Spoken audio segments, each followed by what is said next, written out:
Pada video kali ini, kita masih membahas mengenai perbandingan, yaitu perbandingan senilai. Nah, kegiatan 5.3, ayo kita berlatih memahami dan menyelesaikan masalah yang terkait dengan perbandingan senilai. Materi kelas 7 semester 2 diambil dari buku Matematika Kurikulum 2013. Nah, soal yang pertama, tentukan apakah tiap tabel berikut menunjukkan perbandingan senilai. Jika iya, jelaskan. Nah, di sini ada 3 tabel, yaitu ada tabel A, B, C, dan D. Nah, alternatif penyelesaiannya yang bagian A, kita lihat ada X-nya ada 2, 3, dan 8, Y-nya ada 8, 12, dan 24. Nah, kita lihat di sini ada 3 pecahan, yaitu 2/8 sama dengan 3/12 sama dengan 8/24. Nah, kalau kita lihat, jika kita menyederhanakan masing-masing pecahan ini, 2/8 sama dengan 1/4, 3/12 sama dengan 1/4, dan 8/24 sama dengan 1/3. Nah, dapat dari mana? Ya, kalau yang bagian pertama itu pembilang dan penyebut sama-sama dibagi 2. 2 dibagi 2 sama dengan 1, 8 dibagi 2 sama dengan 4. Nah, sama halnya juga dengan ini. Tapi ini pembilang dan penyebut sama-sama dibagi 3. Kalau yang ini pembilang dan penyebut sama-sama dibagi 8. 8 bagi 8 sama dengan 1, 24 dibagi 8 sama dengan 3. Nah, oleh karena itu kita bisa menarik kesimpulan bahwa perbandingan tabel A tidak senilai. Mengapa demikian? Ya, karena pecahannya ini jika disederhanakan hasilnya tidak sama. Yang pertama dan kedua sudah sama, tapi yang bagian ketiga beda. Terus yang bagian B, yang X-nya ada 6, 10, dan 14. Kemudian yang bagian Y, 18, 30, dan 42. Nah, jika kita menyederhanakannya, yaitu ada semuanya 1/3. Yaitu kalau yang bagian pertama 6/18, yaitu pembilang dan penyebut sama-sama dibagi 6. 6 dibagi 6 sama dengan 1, 18 dibagi 6 sama dengan 3. Nah, begitu pun juga dengan yang kedua. Yang kedua ini pembilang dan penyebut sama-sama dibagi dengan 10. 10 dibagi 10 sama dengan 1, dan 30 dibagi 10 sama dengan 3. Ya, yang bagian ketiga, pecahan ini sama-sama pembilang dan penyebutnya sama-sama dibagi dengan 14, yaitu dapatnya 1/3. Nah, oleh karena itu kita bisa menarik kesimpulan bahwa perbandingan pada tabel bagian B ini adalah senilai. Mengapa? Karena hasilnya sama. Yang bagian C, 2/12 sama dengan 4/24 sama dengan 6/36. Kita lihat, ini yang bagian X-nya 2, 4, dan 6, dan bagian Y 12, 24, dan 36. Nah, jika kita menyederhanakan ketiga pecahan ini, hasilnya sama. Ya, yang pertama itu pembilang dan penyebut sama-sama dibagi 2. Kalau yang ini pembilang dan penyebut sama-sama dibagi 4. Kalau yang bagian ini pembilang dan penyebut sama-sama dibagi 6. Oke, sampai sini bisa paham? Nah, jadi perbandingan pada tabel bagian C, maaf ini sebenarnya C, adalah senilai. Mengapa? Ya, karena hasilnya sama, yaitu 1/6. Nah, yang bagian D. Bagian D, X-nya ada 1, 3, dan 4. Dan bagian C, dan bagian Y 1, 9, dan 16. Oke. Nah, jika kita menyederhanakannya, yaitu 1/1 sama dengan 1/3 sama dengan 1/4. Jika kita lihat, hasilnya beda. Hasil penyederhanaan ini beda. Oleh karena itu, yang bagian D itu tidak senilai. Soal nomor 2. Manakah grafik berikut ini yang bukan menunjukkan grafik perbandingan senilai? Jelaskan alasanmu. Nah, di sini ada tersedia 4 gambar. Ada gambar A, gambar B, gambar C, dan gambar D. Nah, alternatif penyelesaiannya yang pertama. Gambar pertama ini bukan perbandingan senilai. Kenapa bukan? Ya, karena grafik melalui titik asal. Bagian B. Kalau kita lihat bagian B ini bukan perbandingan senilai. Kenapa? Karena grafik bukan berupa garis lurus. Ya, ini sudah melalui titik asal, tapi bukan berupa garis lurus. Bagian C. Perbandingan senilai karena grafik melalui titik asal. Oh ya, jadi bagian C itu merupakan perbandingan senilai. Kenapa demikian? Ya, karena grafiknya melalui titik asal. Dan bagian D, perbandingan senilai. Ya, kenapa? Karena grafik melalui titik asal dan berupa garis lurus. Ya, jadi yang bukan perbandingan senilai adalah grafik B. Ini grafik B ini ya. Nomor 3. Tabel berikut menunjukkan waktu yang ditempuh oleh Andi dalam perjalanan X dan jarak yang ditempuh Y. Asumsikan Andi berkendara dengan kecepatan konstan. Tentukan kecepatan sepeda motor yang dia kendarai dalam kilometer per jam. Ya, atau bisa ditulis seperti ini, kilometer per jam. Nah, waktunya dalam satuan jam yaitu kita misalkan dengan X dan jarak dalam satuan kilometer kita misalkan dengan Y. Oke. Nah, hasilnya seperti ini. Alternatif penyelesaiannya. Ya, karena kecepatannya konstan, maka perbandingan antara kolom 1, kolom 2, dan kolom 3 adalah sama. Sehingga cukup menggunakan salah satu kolom saja. Ya, kalau dari soal itu kan sudah dijelaskan. Kita asumsikan kalau Andi berkendara dengan kecepatan konstan. Kalau konstan berarti hasilnya akan sama. Oke, nah, kecepatan sepeda motor. Kalau rumus kecepatan sama dengan jarak per waktu. Kalau kita misalkan salah satunya ini 40, jaraknya 40 dan waktunya 1 jam. Berarti 40 bagi 1 sama dengan 40 km per jam. Nah, jadi kita bisa menarik kesimpulan bahwa kecepatan sepeda motor yang dikendarai oleh Andi adalah 40 km per jam. Pertanyaan nomor 4. Susi sedang berada di pasar malam. Dia membayar 3.000 untuk tiket masuk dan membayar 2.000 untuk tiket 1 jam permainan. Pertanyaan bagian A. Salin dan lengkapi tabel berikut untuk membantu Susi menentukan total biaya berdasarkan banyak tiket permainan yang dia beli. Oke, kalau kita lihat di sini ada kolomnya banyak tiket dan biaya. Biaya dalam satuan ribuan rupiah. Oke. Nah, di sini yang perlu kita isi ada 4 kolom, yaitu di bagian biaya ini. Kalau ya, ini untuk pertanyaan bagian B.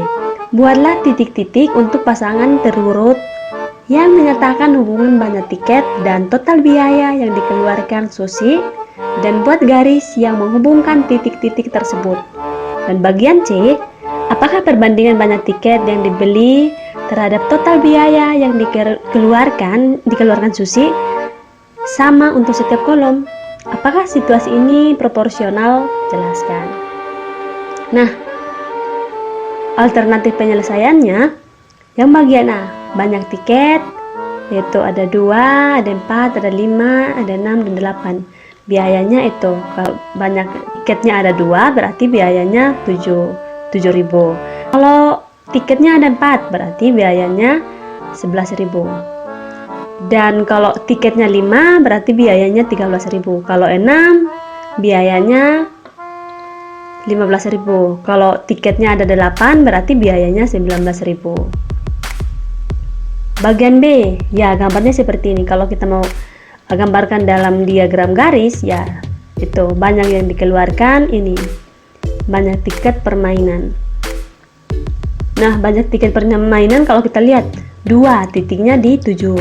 Kalau yang bagian 4, nah titiknya ini pas-pas di 11. Begitupun juga untuk banyak tiket yang 6, 7, dan 7, 8. Bagian C, tidak. Kenapa tidak? Karena situasi tersebut tidak proporsional. Selain terlihat dari grafik yang tidak melalui titik asal, rasio banyak tiket dan biaya yang dikeluarkan Susi tidak sama untuk setiap kolom. Soal nomor 5. Ulul adalah seorang koki di hotel. Dia sedang mengubah resep makanan untuk menjamu tamu hotel yang semakin bertambah banyak karena musim liburan. Resep yang telah dibuat sebelumnya adalah 2 gelas takar tepung terigu yang dapat dibuat 3 lusin cookies. Jika dia mengubah resepnya menjadi 12 gelas takar tepung terigu, nah yang menjadi pertanyaannya, berapa lusin cookies yang dapat dibuatnya? Oke, kita lihat alternatif penyelesaiannya. Kita bisa buat perbandingan. Tepung semula berbanding cookies semula sama dengan tepung baru berbanding cookies baru. Nah, tepung semula itu ada 2 gelas takar berbanding 3 cookies semula. Kemudian tepung baru itu rubahnya menjadi 12 gelas takar, berarti 12 kan per cookies baru. Nah, pertanyaannya itu cookies baru, berarti yang ditanya bagian sininya. Nah, kita bisa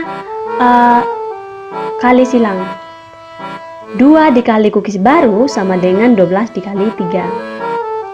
Cookies baru sama dengan 12 dikali 3 sama dengan 36. Nah, kedua ruas ini kita bagi dengan 2. Kalau 2 bagi 2, 1.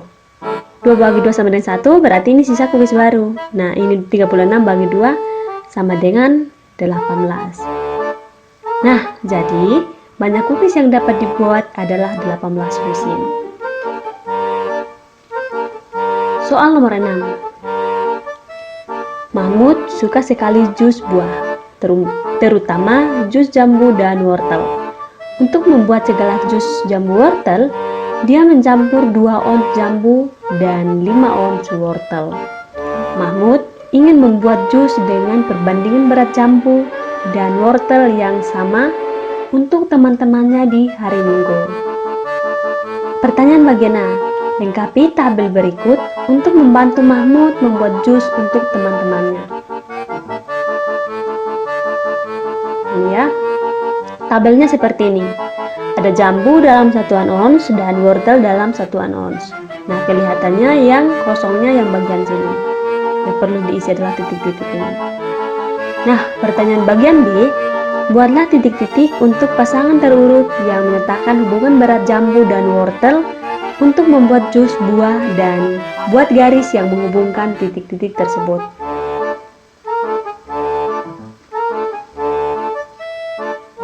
Bagian C, apakah perbandingan jambu dan wortel sama di setiap kolom?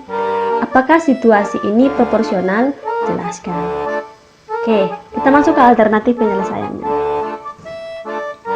Bagian A, jambunya ada 2 ons, berarti wortelnya ada 5 ons. Kalau jambunya ada 4 ons, berarti wortelnya ada 10 ons. Nah, kalau jambunya ada 6 ons, berarti wortelnya ada 15 ons. Kalau jambunya ada 8 ons, berarti wortelnya ada 20 ons. Kalau jambunya 10 ons, berarti wortelnya ada 25. Nah, bagian B, kalau kita mau nyatakan dalam diagram garis seperti ini. Kalau wortelnya ada banyaknya wortel dalam 1 ons dan ini banyaknya jambu dalam 1 ons. Kalau 2 ons jambu itu setara dengan 5 ons wortel. Begitupun juga dengan 4 jambu, 6 jambu, 8 jambu, dan 10 jambu. Bagian C, iya. Kenapa? Karena Perbandingan jambu dan wortel setiap kolom sama. Ya, ini merupakan perbandingan senilai. Karena perbandingan setiap kolom sama. Pertanyaan nomor 7. Usia Arfan 7 tahun lebih muda dari Retno, kakaknya. Tahun ini usia Arfan 7 tahun dan kakaknya berumur 14 tahun. Retno mengatakan bahwa usianya 2 kali usia Arfan.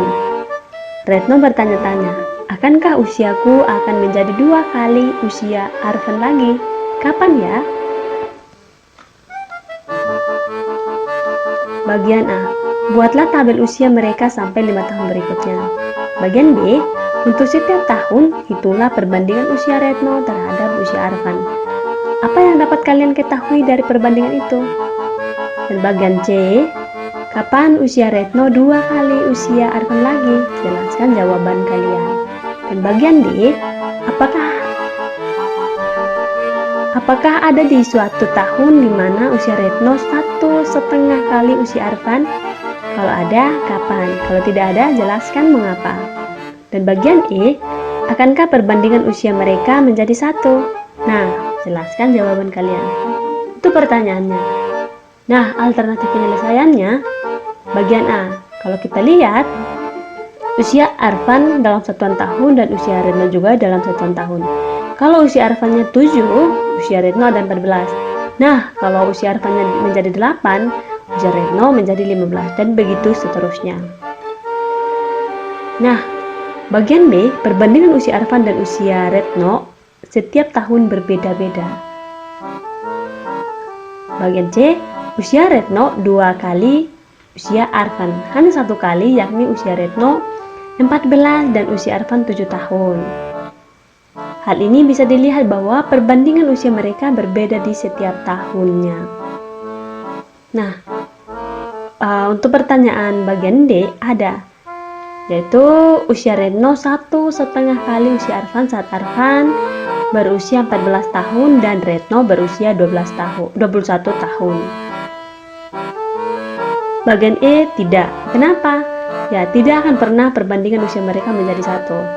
Hal ini dikarenakan usia mereka berselisih 7 tahun dan setiap tahun usia mereka pasti akan bertambah. Soal nomor 8. Raffi mencatat bahwa 60% dari teman sekelasnya adalah perempuan dan dia menyimpulkan bahwa perbandingan perempuan terhadap laki-laki adalah 3:5. Apakah kesimpulannya benar? Jelaskan. Alternatif penyelesaian? Ya, kurang tepat. Kenapa? Karena Raffi mencatat 60% teman sekelasnya adalah perempuan. Maka persentase teman sekelasnya laki-laki adalah 40%. Sehingga perbandingan perempuan dan laki-laki adalah 60:40 atau 3:2, bukan 3:5. Berarti pernyataannya kurang tepat. Soal nomor 9. Gambar berikut menunjukkan rancangan kamar asrama antara 2 siswa dan 1 siswa. Ya, sepertinya.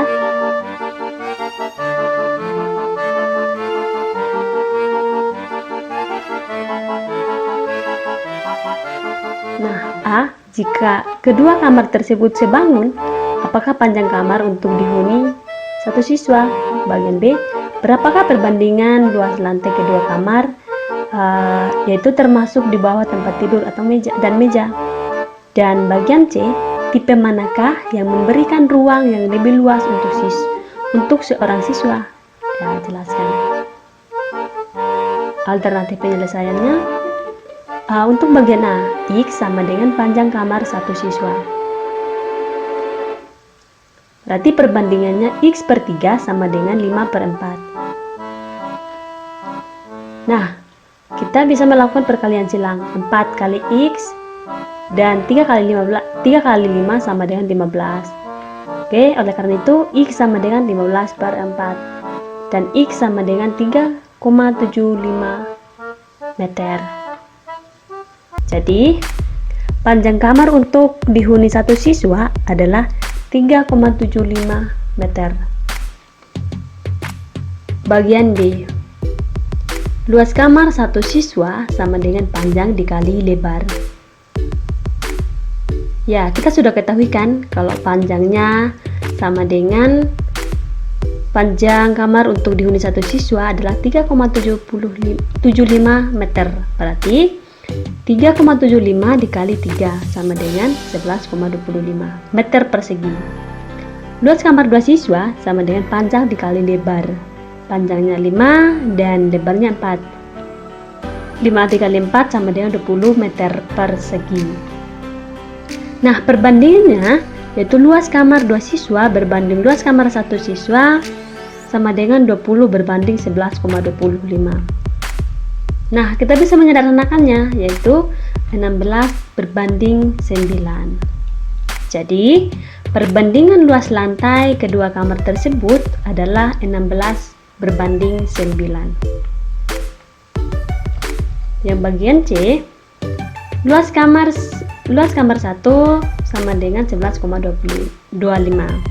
Luas kamar 2 untuk 2 orang sama dengan 20 meter persegi. Nah, luas kamar 2 orang untuk satu kamar sama dengan 20 bagi 2 sama dengan 10 meter persegi.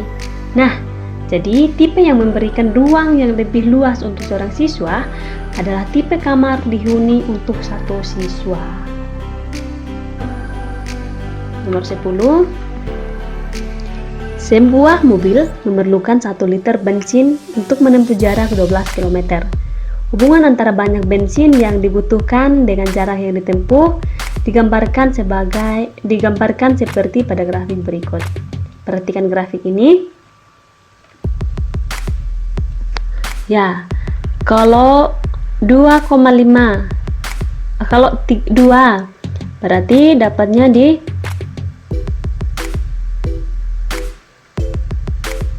berapa ya? Kita lihat alternatif penyelesaiannya. Kita misalkan Y sama dengan jarak yang ditempuh ini. Kita misalkan dengan Y dan X sama dengan banyak bensin yang dibutuhkan dalam satuan liter. Nah, maka persamaannya itu adalah karena yang dibutuhkan adalah jarak yang ditempuh 12 km, berarti Y sama dengan 12X.